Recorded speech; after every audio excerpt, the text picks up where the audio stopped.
Welcome back to my channel. As you can see, you've joined me at a very unfortunate time. We just experienced a tragedy. He who shall not be named has broken my favorite wand. So what could I do to cheer myself up? Go buy a new wand, of course.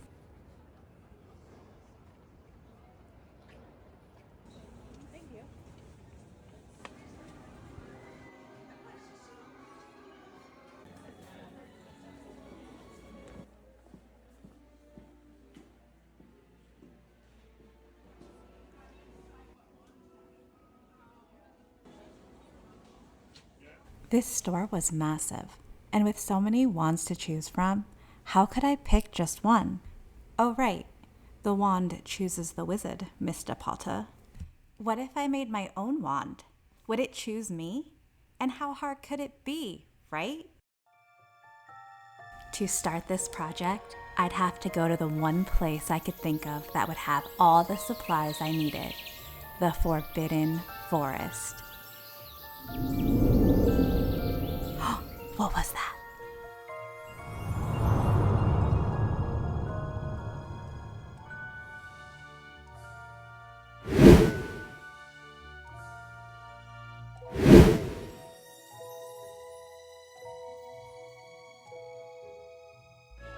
Wow, that was amazing.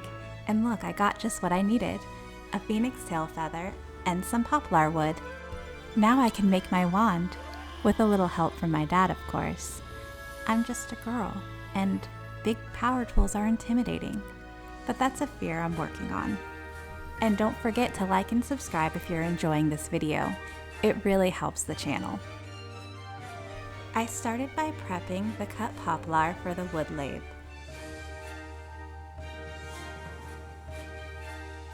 Once that was done, I sketched out the wand so I'd have a better idea of what I was making.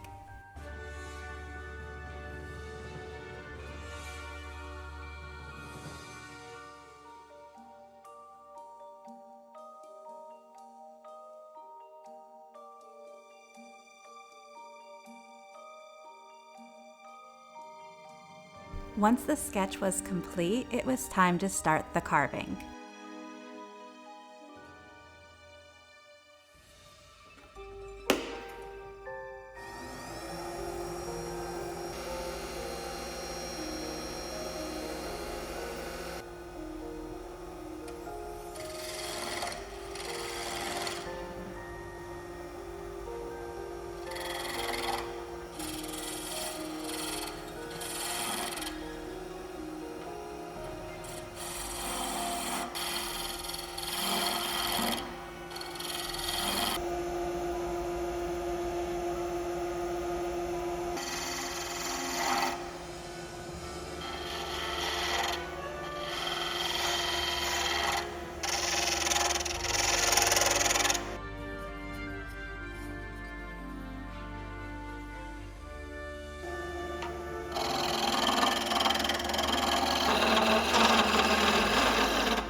Let's see how I did compared to the sketch. Not too bad.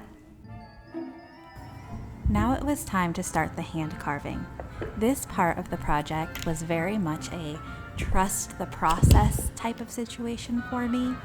The majority of the time, I thought I was ruining my wand, but at the very end, it did turn out and I was very pleased with it.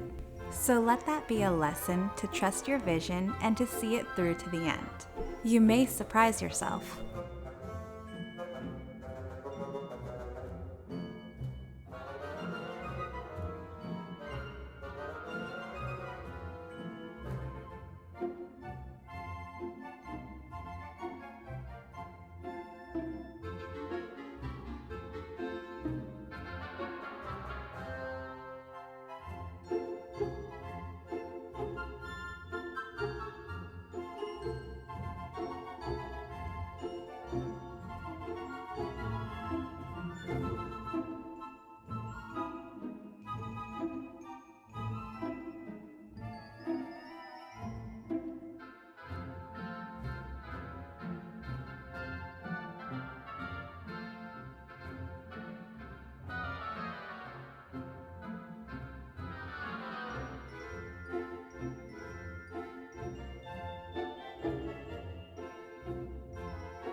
See, what did I say?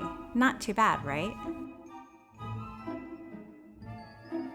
Once the carving was done, I used burnt umber acrylic paint to darken the grooves to give the wand more depth. My idea with this wand was to make it look like it was multiple vines intertwining together instead of just one piece of wood that had been carved, and I think the darker paint helped with that effect.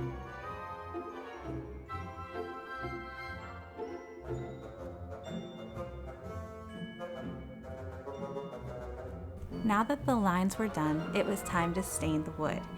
Everything but the handle. I have a special idea for that.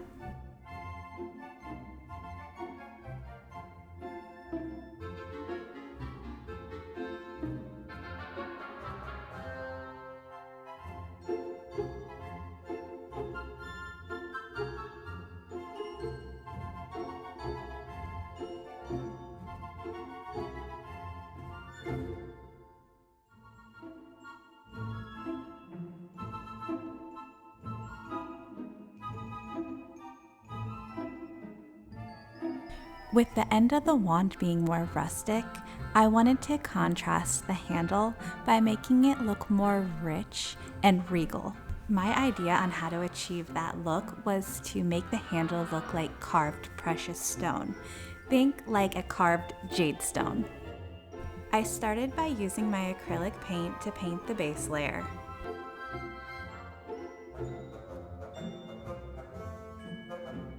And to really make the handle pop and look like precious stone, of course I asked the guys that work for help. We sprayed a thin layer of pearl over the handle and then covered the entire wand in a thin clear coat. Now it was time for the last step, the phoenix feather wand core. In respect to wand makers everywhere and to keep the trade secrets, I will not be telling you how I did this, but I will tell you it was magical. Now let's see if this wand actually works. Wow! It took me to New York City to see Harry Potter and the Cursed Child. It really did choose me. Now let's see if it can get me backstage.